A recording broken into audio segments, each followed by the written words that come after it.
नमस्कार मित्रांनो, पोलीस भरती पीवायक्यूच्या सिरीजमध्ये तुम्हा सर्वांचं मनापासून स्वागत आहे। मित्रांनो, आजच्या व्हिडिओच्या माध्यमातून आपण पोलीस भरतीसाठी महत्त्वाचे प्रश्न पाहत आहोत। मित्रांनो, आपण पोलीस भरतीची काही सिरीज चालू केलेली आहे पीवायक्यूची। मित्रांनो, यामधला हा व्हिडिओ क्रमांक 10व्या क्रमांकाचा आपण व्हिडिओ पाहणार आहोत। मित्रांनो, यापूर्वीचे आपले 9 व्हिडिओ झालेले ते व्हिडिओ पाहू शकता। ते व्हिडिओ जर पाहायचे असतील तर मित्रांनो, आपल्या चॅनलवर प्लेलिस्ट आहे, ते प्लेलिस्टची लिंक या व्हिडिओच्या डिस्क्रिप्शन बॉक्समध्ये देत आहे। तर मित्रांनो, या ठिकाणी तुम्ही ती प्लेलिस्ट पाहू शकता, तुम्हाला 100% फायदा होईल। मित्रांनो, पीवायक्यू म्हणजे तुमचं यश। मित्रांनो, या ठिकाणी यशाच्या दिशेने वाटचाल। पीवायक्यू करत असताना कशा स्वरूपाचे पीवायक्यू करायचे हे सुद्धा मी तुम्हाला सांगत असतो।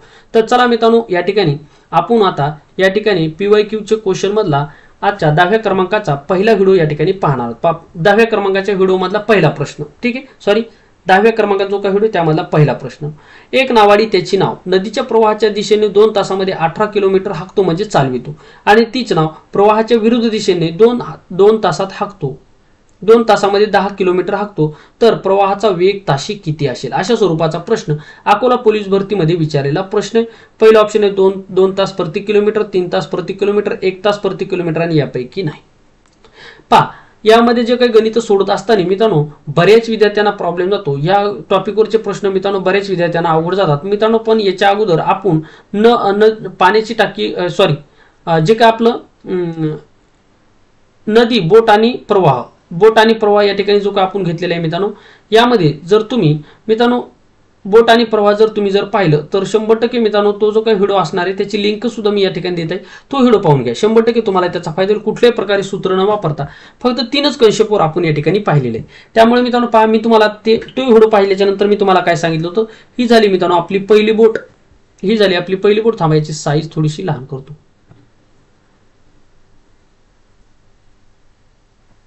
ठीक आहे। ही झाली मित्रांनो आपली पहिली बोट। आता पहा, या ठिकाणी ही झाली आपली पहिली बोट।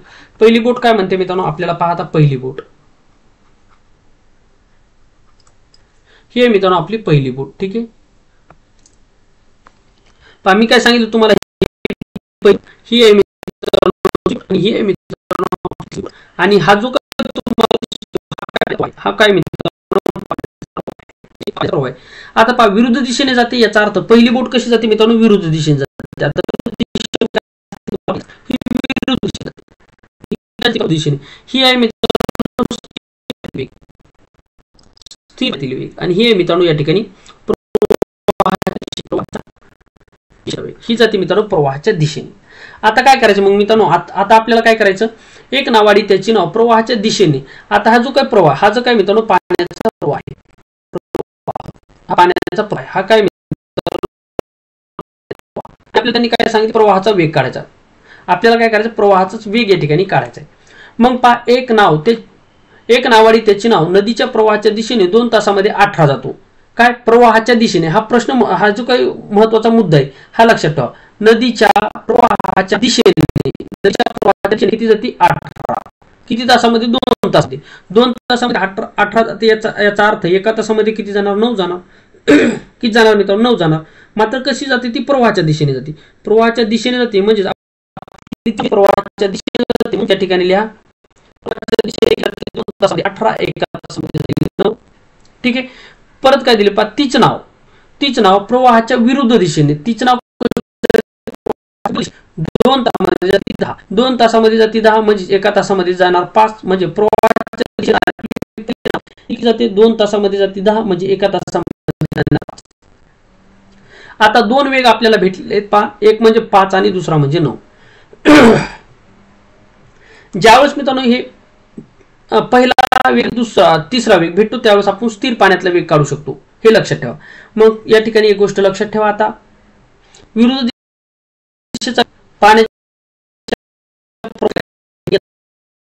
भागाचे 2 वेग म्हणजेच 9 आणि 5 झाले मित्रांनो, झाले 14, आणि भागाकारामध्ये केला म्हणजे स्थिर पाण्याचा वेग काढत प्रवाह करून त्याला 2 न भागायचं, म्हणजे आपल्याला स्थिर पाण्यातील वेग भेटणार।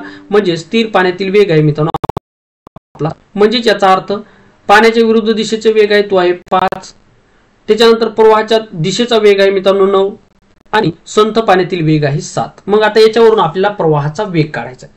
आता प्रवाहाचा वेग काढत असताना स्थिर पाणी, हे जे काही स्थिर पाण्यातला वेग तुम्हाला दिसत आहे, स्थिर पाण्यातला वेग तुम्हाला दिसत आहे. तर यावेळेस काय करायचं मित्रांनो, याच्या उजवीकडे जात असताना प्लस करायचं आहे, उजवीकडे प्लस करा आणि आपल्याला काय करायचं, मायनस करायचं. आता पहा, मायनस करायचं याचा अर्थ आता इथे प्लस करण्यासाठी मायनस करण्यासाठी कुठं काय तुम्हाला दिसती का संख्या, नाही दिसत. मग या दोघांमधला जो काही गॅप असतो, या दोघांमधला जो काही गॅप असतो तोच काय असतो, प्रवाहाचा वेग असतो. प्रवाहाचा काय असतो, वेग असतो. मग मित्रांनो 9 आणि 7 याच्यामध्ये कितीचा फरक आहे, 2चा फरक आहे. 7 आणि 5 मध्ये कितीचा फरक आहे, 2चा फरक आहे. म्हणजे प्रवाहाचा वेग किती आला मित्रांनो, प्रवाहाचा वेग आला आपला 2 किलोमीटर प्रति तास. 2 किलोमीटर प्रति तास, 2 किलोमीटर प्रति तास आपला प्रवाहाचा वेग असणार आहे. ऑप्शन क्रमांक 1 मध्ये आहे आपल्या प्रश्नाचं उत्तर. मित्रांनो हा टॉपिक तुम्ही एक वेळ जर पाहिला तर तुम्हाला कधी या टॉपिक मध्ये प्रॉब्लेम येणार नाही. त्यामुळे त्याची लिंक सुद्धा या व्हिडिओच्या डिस्क्रिप्शन बॉक्समध्ये येते.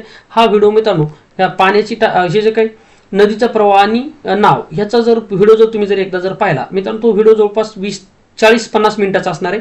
तो व्हिडिओ जर पाहिला तर 100% तुम्हाला या ठिकाणी या टॉपिकवरचा एकही प्रश्न चुकणार नाही आहे. 7 नंबरचा प्रश्न पाहता, एका वस्तूच्या किमतीत सुरुवातीला 20% कपात केली, नंतर 10% वाढ केली, तर मूळच्या किमतीत किती टक्के फरक पडेल. यवतमाळ पोलीस भरतीला विचारलेला प्रश्न आहे. पहा, मी तुम्हाला काय सांगितलं होतं, आता यापूर्वीची जर तुम्ही पूर्ण जर सिरीज जर पाहिली मित्रांनो तुम्हाला स्टेप बाय स्टेप, कारण की गणित हा विषय मित्रांनो स्टेप बाय स्टेप शिकणारा विषय आहे. त्यामुळे पहा, आता एका वस्तूची किंमत सुरुवातीला 20% कपात केली, एका वस्तूची 20% कपात केली, मग त्या वस्तूची किंमतच आपल्याला माहित नाही. मग वस्तूची किंमत माहित नाही तर कोणत्याही वस्तूची किंमत सुरुवातीला 100% असते, हे लक्षात ठेवा. किती असते, 100% असते. मग यामधून 20% कपात केली, 20% कपात करा. यामधून 20% कपात केल्याच्या नंतर किती राहिली, 80% राहिली. किती राहिली मित्रांनो, 80% राहिली. मग पुढे काय म्हणते पहा, नंतर 10% वाढ केली. आता नंतर काय केली, 10% वाढ केली. म्हणजे सुरुवातीला काय केली, 20% कपात केली, 20% कपात केल्यामुळे झाली 80. किती झाली, 80% झाली. मग 80% झाल्याच्या नंतर 10% वाढ केली. म्हणजे याचा अर्थ या 80चे 10% काढा, 80चे 10% काढा. हा शून्य कटला, हा शून्य कटला, हा शून्य कटला, हा शून्य कटला. किती झाला मित्रांनो, 8 झाला. किती झाला, 8 झाला. म्हणजेच या ठिकाणी किती वाढली, 8 वाढली. म्हणजेच किती झाली मित्रांनो, 10% वाढ. मग 80चे 10% किती आले, 80चे 10%, 80चे 10% आले मित्रांनो 8. म्हणून या ठिकाणी प्लस 8 करा. 8 प्लस केल्याच्या नंतर किती झालं मित्रांनो, 88%. 88%. आता पहिली किती होती मित्रांनो, पहिली होती 100%.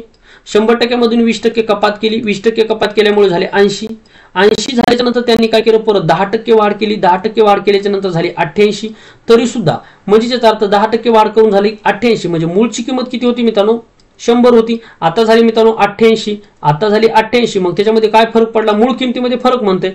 मग पहा या ठिकाणी 100 मधून 88 गेला, किती राहिला मित्रांनो, 12 राहिला. म्हणजे 12%. आता 100 पेक्षा जास्ती जर असते, इथे ठिकाणी जर असते 108, म्हणजे 100 वर आपल्याला 8 रुपये जास्त भेटले असते, 120 असतं म्हणजे 100 वर 20 रुपये जास्त भेटले असते. परंतु मूळ किंमत 100 होती, दोन कंडिशन मध्ये जाऊन सुद्धा ती 88 झाली.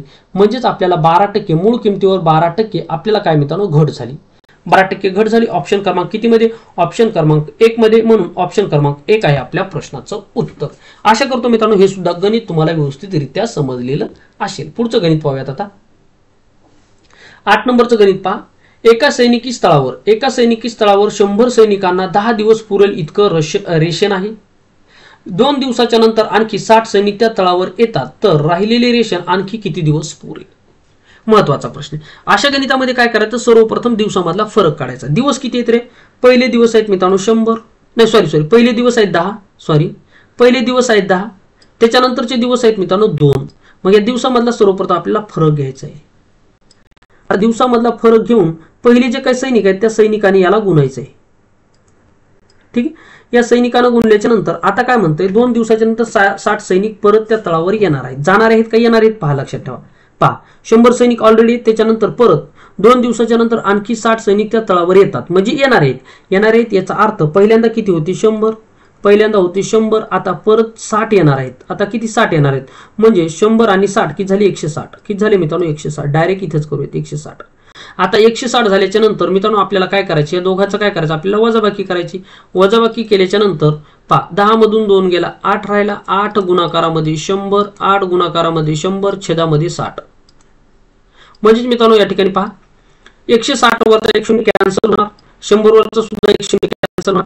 आता 8 ना आपण 16 भाग देऊ शकतो, तर 8 1 8, 8 2 16, 8 2 16, मग 10 गुणाकारामध्ये 1 जर केला तर उत्तर येणार आपलं 10, छेदामध्ये आहे 2, याला 2 न जर भागलं तर उत्तर येणार आपलं 2 पंचे 10 5. उत्तर काय येणार 5. म्हणजे या प्रश्नाचं उत्तर आहे ऑप्शन क्रमांक 4.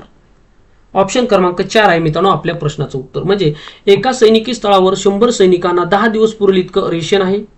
2 दिवसाच्या नंतर आणखी 60 सैनिक त्या तळावर येतात तर राहिलेले रेशन आणखी किती दिवस पुरेल, तर ते 5 दिवस पुरेल. कधी कधी काय देतात, एका सैनिकी स्थळावर 100 सैनिक आहेत, 10 दिवसाचे पुरेल एवढं रेशन आहे. त्याच्यानंतर 2 दिवसाच्या नंतर आणखी 60 सैनिक तो किल्ल्यावर आले किंवा सोडून गेले. ज्यावेळेस किल्ल्यावर सैनिक येणारे आहेत किंवा जाणारे आहेत, जाणारे जर असतील तर ते मायनस करा, येणारे असतील तर ते प्लस करा.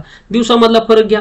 पहिले सैनिक किती ते लिहा. त्याच्यानंतर जाणारे सैनिक असतील तर प्लस, जाणारे सैनिक असतील तर पहिले जे काही सैनिक त्यामधून मायनस करा. येणारे सैनिक जर असतील तर पहिल्यामध्ये ते तेवढे प्लस करा. आता या ठिकाणी कसे आपले सुरुवातीचे सैनिक किती आहेत 100, 2 दिवसाच्या नंतर किती येणार आहेत, परत 60 येणार आहेत, म्हणून आपण 100 मध्ये 60 प्लस केले. जर हे 60 जाणारे जर असतील तर 100 मधून 60 आपण मायनस केले असते. डिपेंड करतं ते गणित कशा स्वरूपामध्ये विचारले त्यावर. ठीक. तर पहा 9 नंबरचा प्रश्न. 1 ते 100 पर्यंत मूळ संख्या किती.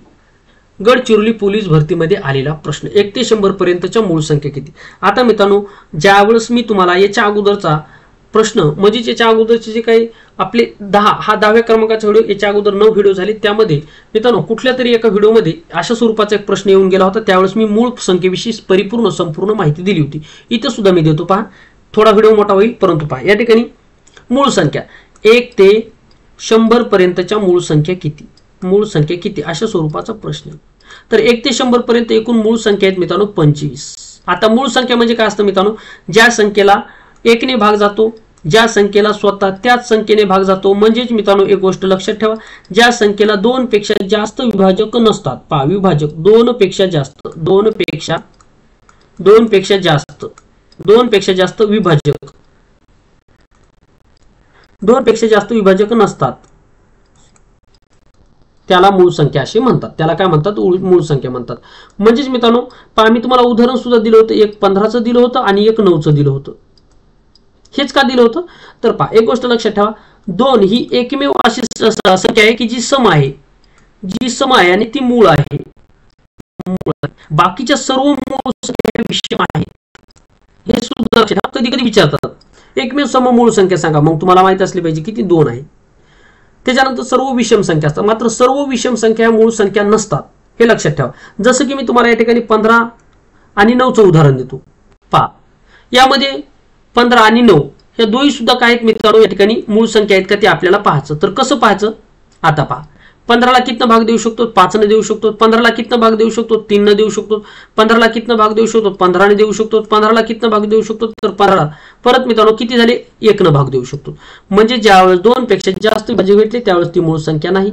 9 सुद्धा मूळ संख्या नसणार आहे, कारण की 9ला भाग जातो, 9 ने जातो, 1 ने जातो, 3 ने जातो आणि परत कितने जातो, 9 3 ने जातो. म्हणजेच मित्रांनो ह्या 3 मूळ अवयव पडले, म्हणजे याला सुद्धा जाणार नाही. आता 7, आज 7 ही विषम संख्या असून सुद्धा मूळ संख्या आहे. कशी, तर पहा 7ला आपण कितने भाग देऊ शकतो, 7 ने भाग देऊ शकतो. 7ला आपण कितने भाग देऊ शकतो, 1 ने भाग देऊ शकतो. परत 7ला कोणत्याही संख्येने भाग जात नाही, म्हणून 7 ही मूळ संख्या. ज्यावेळेस 2च विभाजक तुम्हाला भेटतात त्यावेळेस ती मूळ संख्या असते. काय असते मित्रांनो, मूळ संख्या. म्हणजे 1 ते 100 पर्यंत मूळ संख्या आहेत 25 आणि या मूळ संख्येची बेरीज जर विचारली तर ते आहे मित्रांनो 1060. हे सुद्धा लक्षात ठेवा. पहा कधी कधी काय देतात की 1 ते 100 पर्यंत जे काय मूळ संख्या आहेत त्याची बेरीज किती. मग त्या सर्व मूळ संख्या तुम्ही कधी आठवणार, कधी लिहिणार आणि त्याची बेरीज कधी करणार. त्यामुळे बेरीज पाठ करा. किती असते, 1060 मूळ संख्येची बेरीज असते. मूळ संख्या पहा कोणती कोणती मूळ संख्या. पहिली मूळ संख्या आहे 2, त्याच्यानंतरची आहे मित्रांनो 3, 3च्या नंतरची आहे मित्रांनो 7, 7च्या नंतरची आहे मित्रांनो या ठिकाणी 7, 7च्या नंतरची आहे 2, 3, 5, 7 ह्या मित्रांनो मूळ संख्या आहेत पहिल्या 10 मधल्या. त्याच्यानंतर 7च्या नंतरची आहे 11, 11च्या नंतरची 13, 13च्या नंतरची 17, 17च्या नंतरची 19, 19च्या नंतरची 23, 23च्या नंतरची 29, 29च्या नंतर 31, 29च्या नंतरची 31, 31च्या नंतरची आहे मित्रांनो 31च्या नंतर 37, 37च्या नंतर आहे मित्रांनो 41, 41च्या नंतर 43, 43च्या नंतर आहे मित्रांनो 47, 47च्या नंतर आहे 53, 53च्या नंतर आहे 59. अशा प्रकारे मित्रांनो एकूण 25 मूळ संख्या आहेत. किती, एकूण 25 मूळ संख्या आहेत. त्यांची बेरीज आहे 1060. एकमेव सममूळ संख्या सांगा तर ती आहे 2. म्हणजेच सर्व विषम संख्या मूळ संख्या नाहीत, परंतु मित्रांनो दोन व्यतिरिक्त सर्व जे काही मूळ संख्येमध्ये संख्या येतील त्या सर्व काय आहेत विषम आहेत. त्या काय आहेत मित्रांनो विषम आहेत. त्या काय आहेत मित्रांनो या ठिकाणी विषम आहेत. अशा स्वरूपामध्ये ह्या विषम संख्या आणि समसंख्या कशा ओळखायचे तुम्हाला मी या ठिकाणी सांगितलेले. मित्रांनो या ठिकाणी मूळ संख्येवर आधारित बुद्धिमत्तेमध्ये सुद्धा बरेच प्रश्न विचारले जातात. या प्रश्नाचं उत्तर आहे 25 आलं म्हणजे या प्रश्नाचं उत्तर आहे ऑप्शन क्रमांक 3. ऑप्शन क्रमांक 3 आहे आपल्या या प्रश्नाचं उत्तर. 10 नंबरचा प्रश्न पहा. आता पहा हा प्रश्न कसा आहे मित्रांनो बेरीज आणि वजाबाकीचा नांदेड पोलीस भरतीमध्ये विचारलेला प्रश्न आहे. महत्वाचा प्रश्न आहे, सोपा प्रश्न आहे. पण पहा एका खाली एक लिहून घ्या. सर्वप्रथम पहा 7960 प्लस 2956. आता ठिकाणी मायनस दिले म्हणून या ठिकाणी परत याची दोघांची आपण काय करूयात बेरीज करूयात. ठीक, मग काय सर्वप्रथम याची आपण बेरीज करून घेऊयात. पहा 0 आणि 6 किती झाले मित्रांनो 6 आणि 5 झाले 11. 11 1 हातचा आला 1 9 9 18 18 आणि 1 19 19 9 हातचा आला मित्रांनो 1 8 आणि 1 9 10 11 इथे झाला मित्रांनो 11. किती झाला म्हणजे या पहिल्याच एवढ्याच काय किती आलं मित्रांनो आन्सर आपला आला 11,916. 11,916 आलं. हे लक्षात ठेवा पहिल्याच 11,916. या अशा स्वरूपामध्ये गणितामध्ये गडबड करायची नाही. यामध्ये मित्रांनो एक जरी एक हुकलं तर आपला आन्सर सोपं म्हणतो आपण, परंतु या ठिकाणी गडबडीमध्ये आपला आन्सर चुकू शकतं. वेळ खाणारा प्रश्न आहे. मग पहा या ठिकाणी मायनस आणि या ठिकाणी दिले प्लस. मायनस प्लसचं काय होतं मित्रांनो मायनस होत असतं. मायनस प्लसचं काय होतं मायनस होतं आणि मोठ्या संख्येचं चिन्ह त्या संख्येला लागत असतं. म्हणजेच पहा 8050 4028 यामध्ये मोठी संख्या आहे 8050 म्हणजेच या ठिकाणी या प्रश्नाचं उत्तर येणार आहे मायनस. मग काय करूयात आपण पहा 8050 मायनस 4028. ठीक आहे, याचं काय करायचं आपल्याला मायनस करायचं, कारण मायनस प्लस मायनस होत असतं. मोठ्या संख्येत चिन्ह त्याला लागतं. 10 मधून 0 मधून 8 जात नाही. 5 मधला हातचा इथे घेतला इथे झाले 10. 10 मधून 8 गेला 2 राहिला. आता 5 मधला हातचा इथे घेतला होता म्हणजे 5च्या ठिकाणी 4 झाला. 4 मधून 2 गेला 2 राहिला. 0 मधून 0 गेला 0 राहिला. 8 मधून 4 गेला 4 राहिला म्हणजे 4022 आलं. 4022 आलं मात्र ते कसं आलं मायनस आलं. 4022 आलं मात्र ते कसं असलं मायनस आलं. का मायनस आलं, कारण की 4050 पैकी 4028 ही संख्या लहान आहे म्हणून मोठ्या संख्येचं चिन्ह आलं मायनस. म्हणजेच मग आपल्याला काय करावं लागेल, आता आपलं पहिलं आन्सर काय आलं 11,916. 11,916 मधून आपल्याला काय करायचे, हे 4022 आपल्याला काय करायचे मायनस करायचे. 6 मधून 2 गेला 4 राहिला. आता एकक स्थानी 4 असणारे किती ऑप्शन आहेत पहा 3. पहिले 3 ऑप्शन एकक स्थानी आहे 4 म्हणून या ठिकाणी 4 नंबरचं ऑप्शन एकक स्थानी 8 आहे म्हणून 4 नंबरचं ऑप्शन गेलं. त्याच्यानंतर पहा आता काय करायचं, या 1 मधून हे समोरचे काही एक दिसले यामधून 2 जातात का नाही जात. मग काय करावं लागेल, 9 मधला हातचा इथं घेतला इथं झाले 11. 11 मधून 2 गेला 9 राहिला. 11 मधून 2 गेला किती राहिला, 11 मधून 2 गेला 9 राहिला. किती राहिला 9. आता या ठिकाणी इथं किती राहिला 8 राहिला. 9 मधला हातचा इथे घेतला इथं 8 म्हणजेच 8 मधून 0 गेला 8 राहिला म्हणजे 894 शेवटी असणार कोणतं आहे पहा 894 994 954. याचा अर्थ ऑप्शन क्रमांक 1 आहे आपल्या प्रश्नाचं उत्तर. पहा संपूर्ण गणित सुद्धा सोडवायची आवश्यकता नाही. तुम्हाला एक टेक्निकल माहित असलं पाहिजे की आपण कशा स्वरूपामध्ये ऑप्शन कट करू शकतो. तर अशा स्वरूपामध्ये मित्रांनो आपण महत्वपूर्ण 5 प्रश्न या ठिकाणी पाहिलेले आहेत. तर मित्रांनो हा व्हिडिओ क्रमांक आपला 10व्या क्रमांकाचा होता. संपूर्ण गणित मित्रांनो जर तुम्ही पाहिले आणि ही आपली प्लेलिस्ट जर तुम्ही मित्रांनो कंटिन्यू जर पाहिली तर मित्रांनो 100% तुम्हाला या ठिकाणी पोलीस भरतीचे जे काही गणित असतात या गणितामध्ये चांगल्या प्रकारे मार्क तुम्हाला येऊन जातील. या ठिकाणी थांबूयात, पुन्हा भेटूत एका नवीन माहितीसह नवीन व्हिडिओमध्ये. तत्पूर्वी जर मित्रांनो तुम्हाला या गणितामध्ये काही सुधारणा हव्या असतील किंवा यामध्ये जर तुम्हाला काही डाऊट असेल तर मला कमेंट बॉक्समध्ये सांगू शकता. त्याच्यानंतर मित्रांनो जर तुम्हाला असं वाटत असेल की यामध्ये प्रश्नाची जी काही 5 आपण संख्या घेतलेली आहे, कारण की मित्रांनो पहा जास्त जर आपण व्हिडिओ जर मोठा जर केला तर बरेच विद्यार्थी व्हिडिओ पाहत नाहीत सोडून जातात. त्यामुळे मित्रांनो मी 5 क्वेश्चन घेत आहे, परंतु ते 5 क्वेश्चन व्यवस्थितरित्या तुम्हाला कसे समजतील हे मी तुम्हाला जास्तीत जास्त सांगते. जर हाच जर मित्रांनो आपला जीकेचा विषय जर असता तर आपण कमीत कमी वेळामध्ये जास्तीत जास्त क्वेश्चन सॉल्व्ह करण्याचा प्रयत्न केला असता. परंतु गणित हा विषय असा आहे की तुम्ही मोजकेच प्रश्न करा, कंशपूर आधारित करा, त्यावर आधारित तुम्ही हजारो गणित सोडवू शकता। त्यामुळे आपण कन्सेप्टवर फोकस देत आहोत, त्यामुळे आपण गणित किती घेतो हे मॅटर करत नाही, ते गणित कसं समजतात हे मॅटर करतं। ठीक आहे, त्यामुळे हे तुम्हाला समजणं आवश्यक आहे। त्यामुळे मित्रांनो तुम्हाला समजतं का नाही हे मला कमेंट बॉक्समध्ये नक्की सांगा। या ठिकाणी थांबूयात। थँक्यू, धन्यवाद, टेक केअर, बाय बाय। आपलं स्वप्न मित्रांनो फक्त तुमचं, या ठिकाणी तुमचं आणि तुमच्या आईवडिलाचं स्वप्न साकार हो हेच साठी मित्रांनो आपली तळमळ चालू आहे।